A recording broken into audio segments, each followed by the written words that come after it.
Hello everyone, first news update for 27th of March. Now it's about 10 o'clock in the morning Moscow time, and I have prepared a lot of news that Russian media reported about some major developments. And without further delay, let's go through this news.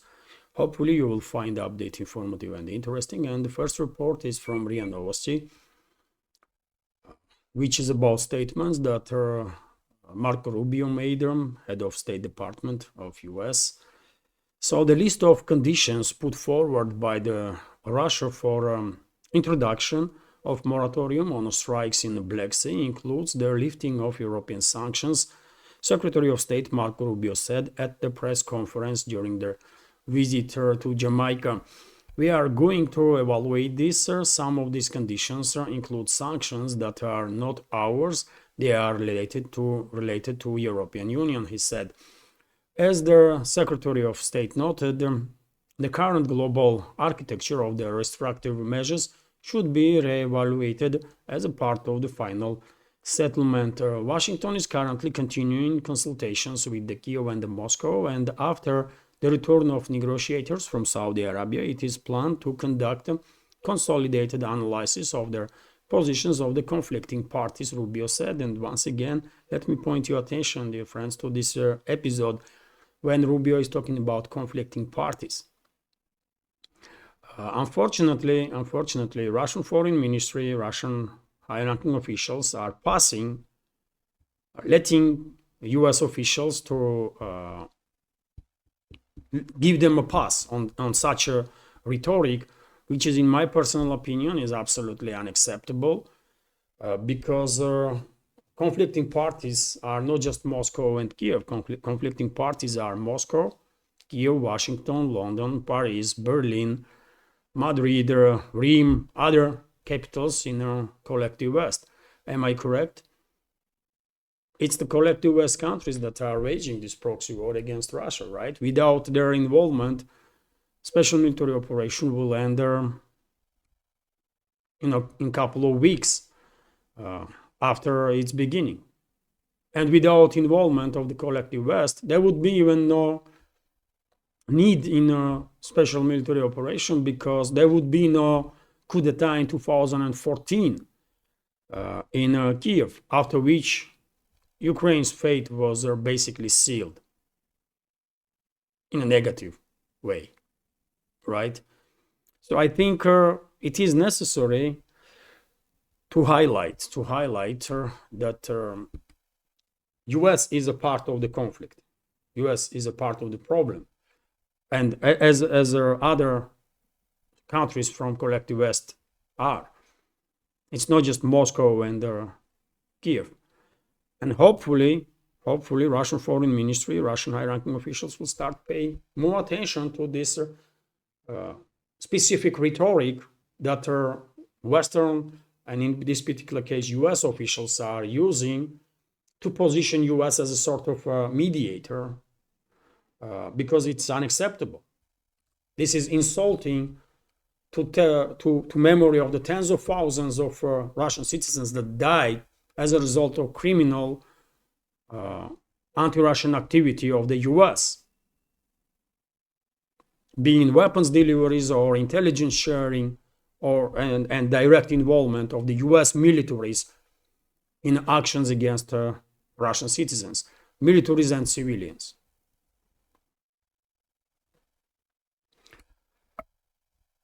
Let's continue.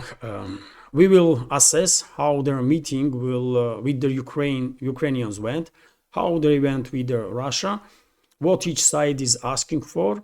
We will compare this and present it to President Trump, who will decide on the further steps. Once again, I think it is necessary to react on this episode also from the statement of Rubio, because Russia is not asking for nothing from US. Last time I checked, it was US that asked negotiations to begin, right? And during the negotiating process, because it was US that come up with this Black Sea initiative, or the Grain Deal 2.0 idea. Russia said that there is preconditions for such a deal to make sense for us. Certain preconditions that has to be met. Russia is not asking nothing, right? It's a key regime, this proxy of the collective West that constantly asks for money and weapons and God knows what else. So once again, I mean, press service of the Foreign Ministry of Russia should be, focused on such a stuff, because you cannot give them a pass on that,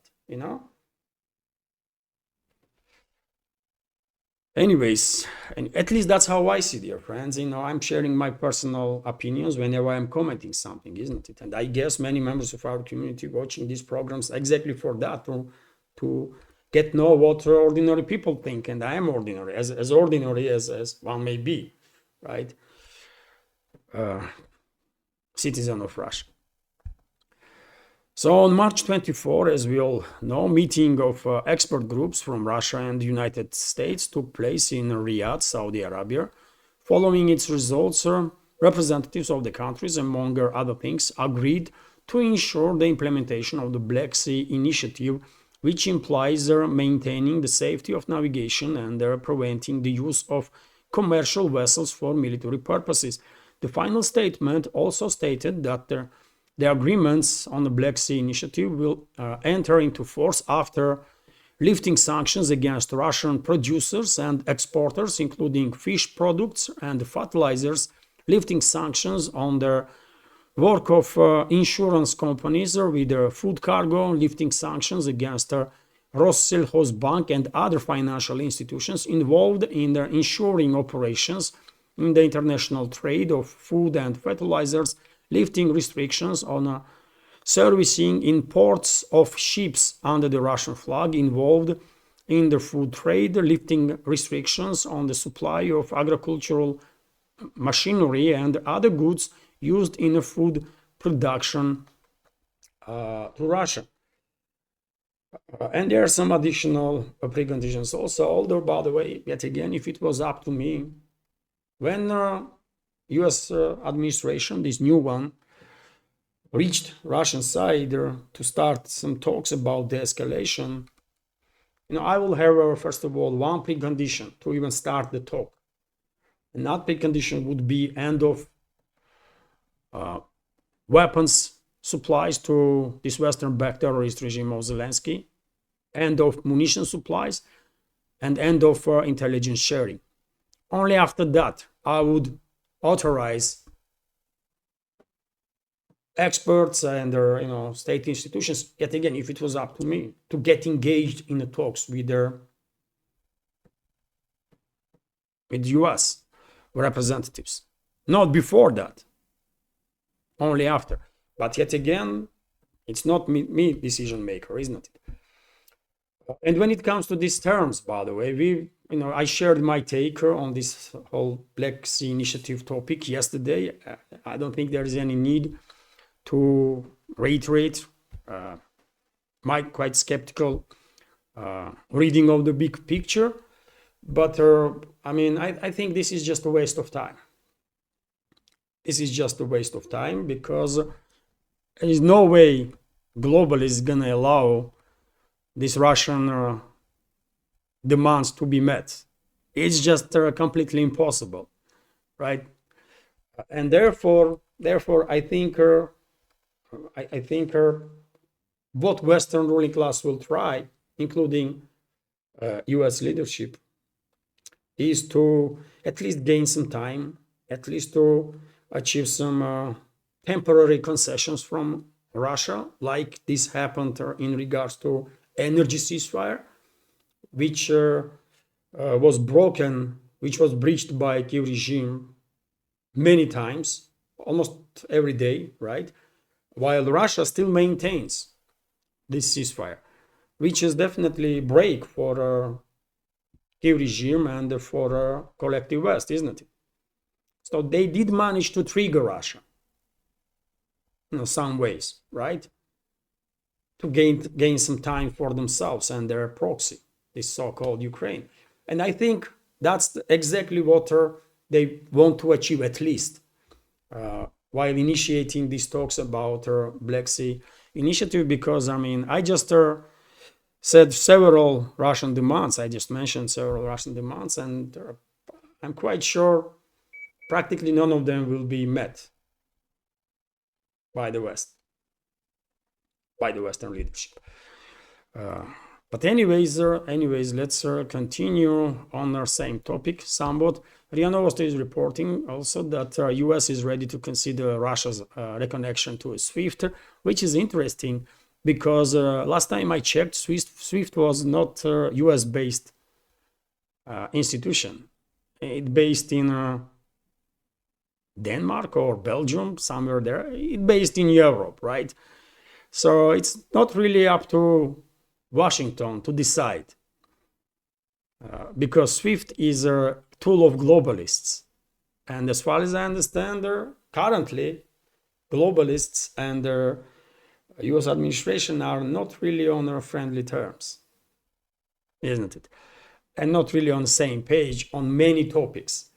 Anyways, let's go through this news. The United States is ready to consider Russia's return to the international banking system SWIFT in the context of settling the Ukrainian crisis. US Treasury Secretary Scott Bessent told the Fox News, everything is negotiable. He answered the relevant question, and well, it is unfortunate, of course, that BRICS member states did not yet come up with a solid alternative, solid financial and banking alternative to their existing and extremely weaponized Western one. And BRICS also did not come up with a direct alternative to the SWIFT, at least for now. Some steps were made in this direction, for sure, but not enough. And therefore, SWIFT is still maintaining its relevance, which is unfortunate for entire world, I will say, right? And one of the Russian preconditions to agree on this Black Sea initiative, or the Grain Deal 2.0, is to sanctions to be lifted from Russian financial institutions that are engaged in international trade. And it's not just the Rossellhozbank, by the way. I mean, all leading Russian banks are engaged in that, right? Sberbank, VTB, and just you name it. That's how it is, and that's why I'm saying, by the way, there is no way global is gonna allow this to happen. And we have at least indirect indicator that my prediction is correct, because we have this report, which is based on information that Reuters news agency shared, that the withdrawal of Russian troops from their territory that the EU considers the Ukrainian may be condition for lifting sanctions. So they are issuing ultimatum, by the way. European Commission is issuing ultimatum to Russia. And I mean, let's continue for a sec.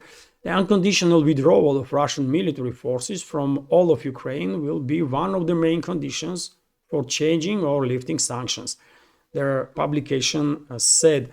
So this means that globalists and their puppets in European Commission or in Brussels bureaucracy is not even considering lifting any sanctions on Russia. It's exactly the opposite, by the way. Today, they're going to be meeting of this so-called coalition of meeting in France, I believe, right? And the puppets of globalists will get together to come up with some ideas how to harm Russia any further. So does it look like globalists are on a page of de-escalation? Of course not. Of course not. And that's why I'm so skeptical about all these talks between Russia and the US and all these initiatives like Black Sea Initiative and this energy ceasefire and stuff. No, man, it does not work that way. If US stopped weapons deliveries, munition deliveries, intelligence sharing, and if US used its influence, if it still has any influence on European NATO member states, and force them to do the same, well, we will have a good enough ground for meaningful talks to begun. But currently, I see no such a ground, right? And the statement from European Commission confirm my, reinforce my skepticism. And meanwhile, dear friends, as I already mentioned, unfortunately, seems like Western ruling class did manage to achieve at least something while being engaged with Russia through US representatives. Because, well, despite the fact that Russia is maintaining energy ceasefire, and since the 18th of March, there was no strikes on energy infrastructure on Kiev regimes, Kiev controlled territory, Ukraine is still targeting Russian energy facilities. For example, we have Defense Ministry's report here. Ukraine continues to target Russian energy infrastructure despite the claims by Vladimir Zelensky that he accepts an agreement between Moscow and Washington to halt such attacks. The Russian Defense Ministry has stated.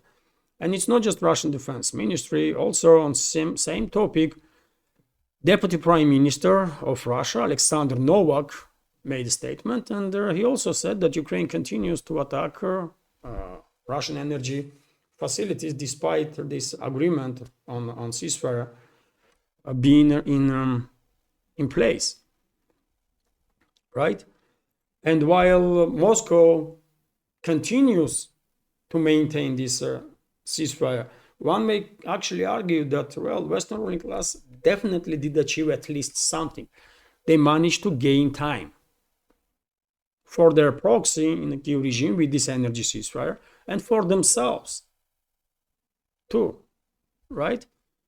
Because seems like no matter what Kiev regime gonna do, well, Russian president will stick to his decision of this energy ceasefire for 30 days, and until these 30 days will run out, Russia will not strike on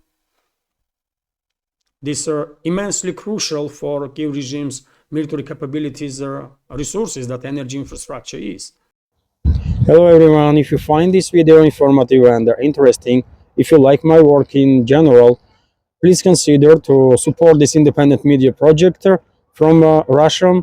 You can do it through several means, through PayPal with donations, or by subscribing to my Patreon and Boosty pages, where you can have access to full news updates. Links are on this video in the description box and in the pinned comment. Thank you.